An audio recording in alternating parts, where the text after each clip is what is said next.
You're the kind of guy women settle for when they've run out of options. She sneered at me in front of everyone. So I let her walk away for someone better, only to watch him drop her life unravel, and her come crawling back while I moved on stronger than ever.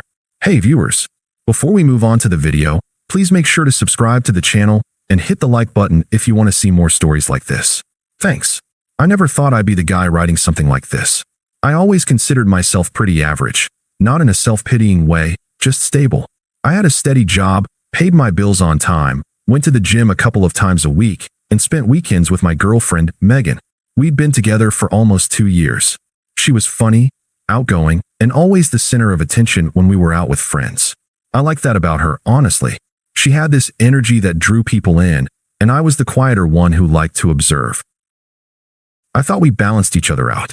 From the start, I wanted to be a good partner. I'd drive her to work when her car broke down and cover her half of the rent when she had unexpected expenses.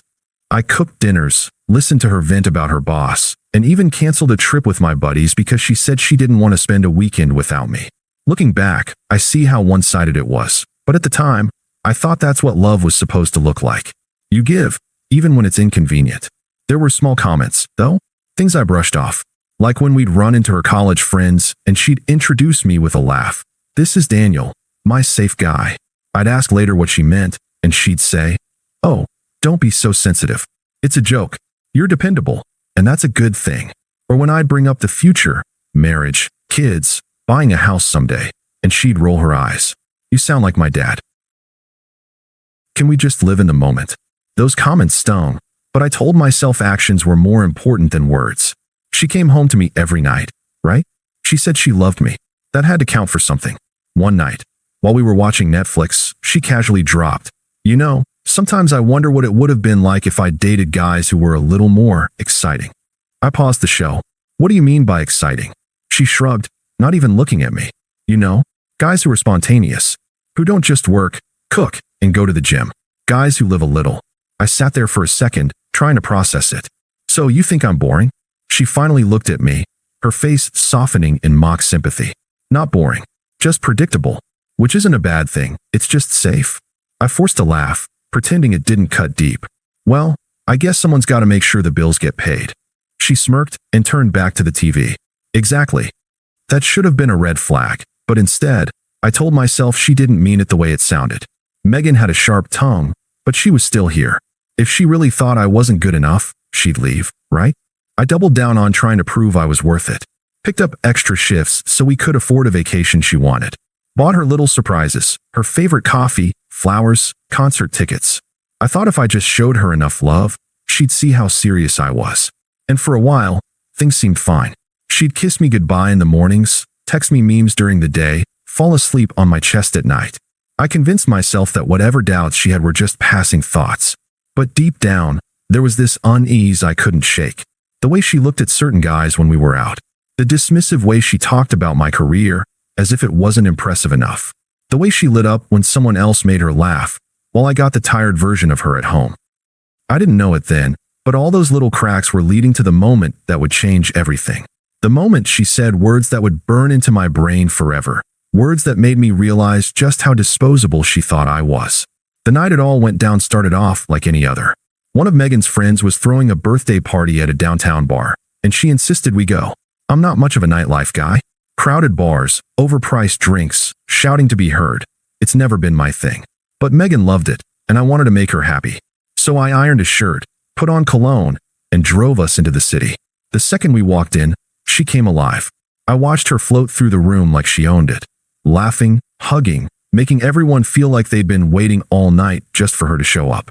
I hung back, ordered us drinks, and did my usual. Smiled, nodded, blended into the background. That's when I noticed him. Some guy, younger, maybe mid-20s, with a trendy haircut and a cocky grin. He gravitated to Megan instantly, and she let him. I tried to brush it off at first. She was always friendly with people. But as the night wore on, the friendly started to look a lot like flirting. I watched her laugh at his jokes like they were the funniest thing in the world. She touched his arm when she talked.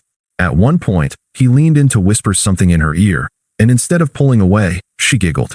I sat there with a drink in my hand, heat rising in my chest. I wasn't the jealous type, but this wasn't harmless. This was blatant. When she finally came back to me, her cheeks flushed and her eyes bright, I tried to keep my voice even. Having fun. She smiled. Yeah, he's hilarious. You should talk to him. You'd like him. I bit back what I wanted to say.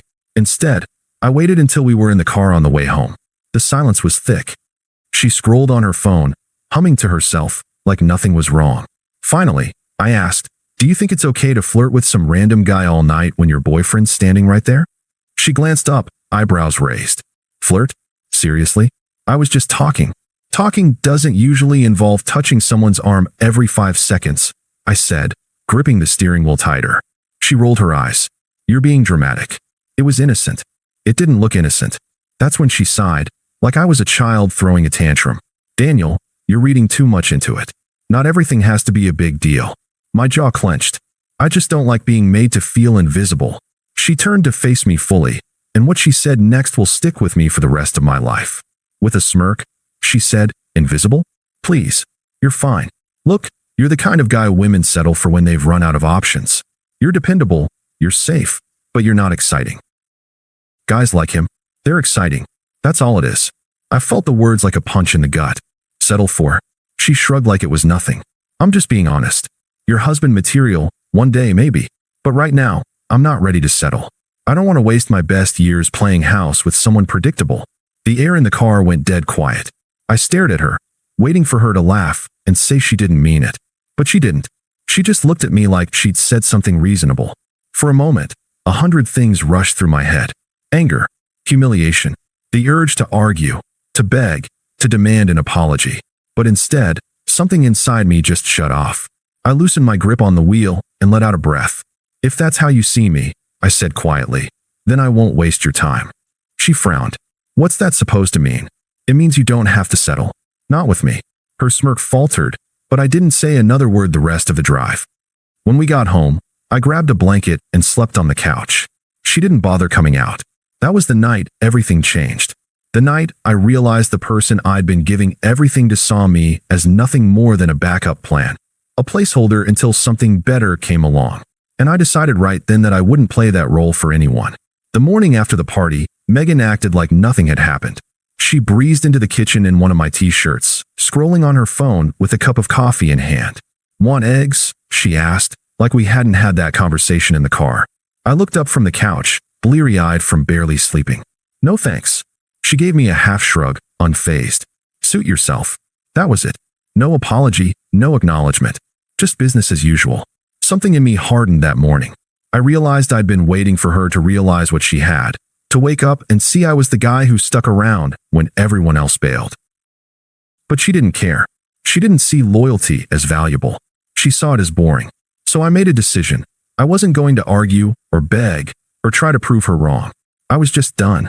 Over the next week, I pulled back completely. I stopped texting her during the day. Stopped cooking dinners. I started packing up little by little, my clothes, my books, my tools from the garage. I moved them to a buddy's place until I found something permanent. She didn't even notice at first. Or maybe she did and didn't care. She was always busy with friends after work or out late with people from her yoga class. She came home buzzing with energy, makeup smudged, smelling like someone else's cologne. I didn't ask. I didn't accuse. I just let her float further away. The night I finally left for good, she was out. I grabbed the last of my stuff, my laptop, my toothbrush, the blanket I'd been sleeping with on the couch, and slipped out the door. No note, no scene, just silence. I thought that would be the end of it. For a couple of weeks, I kept my head down, went to work, hit the gym, reconnected with old friends I'd neglected. The first nights alone were hard, I won't lie. My phone felt too quiet. My bed felt too big. But every time I thought about reaching out, I remembered her smirk in the car. You're the kind of guy women settle for when they've run out of options. That killed any urge I had.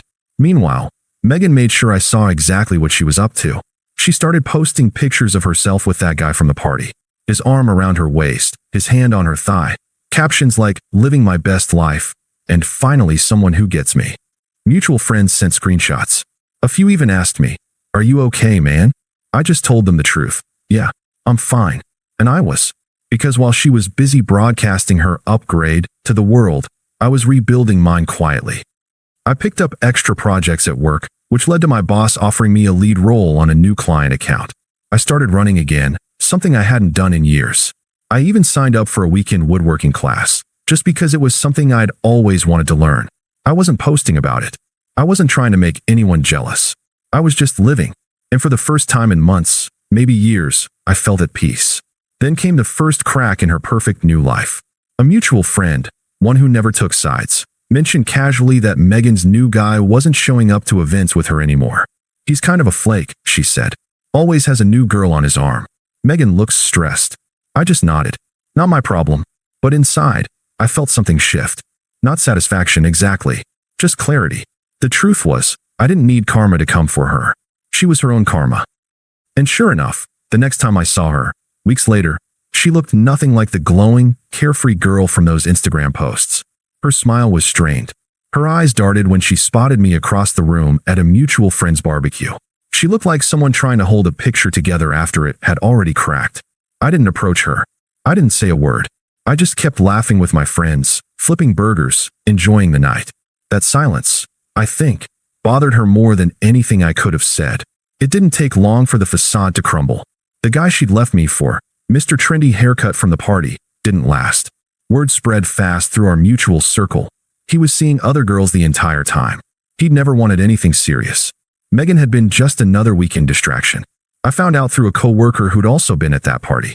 Did you hear about Megan? She asked one morning, smirking. That guy ditched her. Apparently, he didn't even bother with a proper breakup, just stopped answering her texts. I just nodded, not surprised. Inside, I felt nothing. Not joy, not pity. Just confirmation of what I already knew. She'd gambled on someone who looked exciting and ended up losing everything she thought she'd gained. That same week, her Instagram feed went suspiciously quiet. The couple's selfies disappeared. The vague captions about living her best life stopped. Instead, she started posting selfies with captions like, working on me, and new beginnings. Classic code for everything just fell apart. I kept scrolling. Then the messages started. First, a casual text out of the blue. Megan, hey stranger. How have you been? I stared at the screen for a second, then locked my phone. No reply. 2 days later, Megan, I miss talking to you. Can we meet for coffee sometime? Again, silence from me. That's when the calls started. I ignored the first one, then the second. By the third, I finally answered, just to see what she'd say. Her voice was soft, almost rehearsed. Daniel, I know I said some things I shouldn't have. I was scared. I felt like I was settling down too soon, and I panicked. But I see now that you're the one who really cared about me. Can we at least talk? I kept my tone flat. There's nothing to talk about. Come on, she pressed. Don't be like that. I made a mistake, okay? Everyone makes mistakes. But you're the one who always believed in me. You're the only one who actually sees me. For a moment, I almost laughed. Sees me. The irony of that line from the woman who had told me to my face I was the kind of guy women only settle for. Instead, I said, you made yourself pretty clear, Megan. Her voice grew sharper, defensive. So that's it. You're just going to throw away 2 years. I didn't raise my voice. You already did that for us. Click. I ended the call. From then on, her attempts grew more frantic. Mutual friends started mentioning her name in conversations again, clearly sent as messengers. Megan asked if you'd be open to talking. She said she regrets how she acted. I'd shake my head every time. I'm not interested. One even tried guilt-tripping me. She's going through a lot right now. It wouldn't hurt you to at least hear her out. Yes, it would, I said simply. So no. That's when the shift happened. She went from apologetic to angry. Another text popped up one night. Megan, wow. So you're just going to act like you're too good for me now? After everything I gave you? I stared at that one for a long time. The audacity of it. As if she hadn't been the one to humiliate me. As if I owed her closure after what she said. I didn't reply. And that silence, once again, said more than words ever could. Meanwhile, my own life kept moving forward. Work was better than ever. I had money saved up. I was back into running shape. People noticed the difference in me. Calmer, sharper, more focused. Megan, on the other hand, was spiraling. The last I heard, the guy she'd flaunted me for had actually started dating someone else in our circle, and Megan had been crying to anyone who would listen about being betrayed. The irony was almost too rich. She'd once told me I was the man women settle for. Now she was the one everyone avoided, desperate, humiliated, and alone. And she hadn't even hit bottom yet. I thought ignoring her would be enough. But Megan wasn't the type to give up when she wanted something. even if that something was only about repairing her pride. One Friday night, a few weeks after our last phone call, I heard a knock at my apartment door. When I opened it, there she was. She looked nothing like the girl who had strutted into that party with all the confidence in the world. Her makeup was smudged, her hair was messy, and her eyes were red like she hadn't slept in days.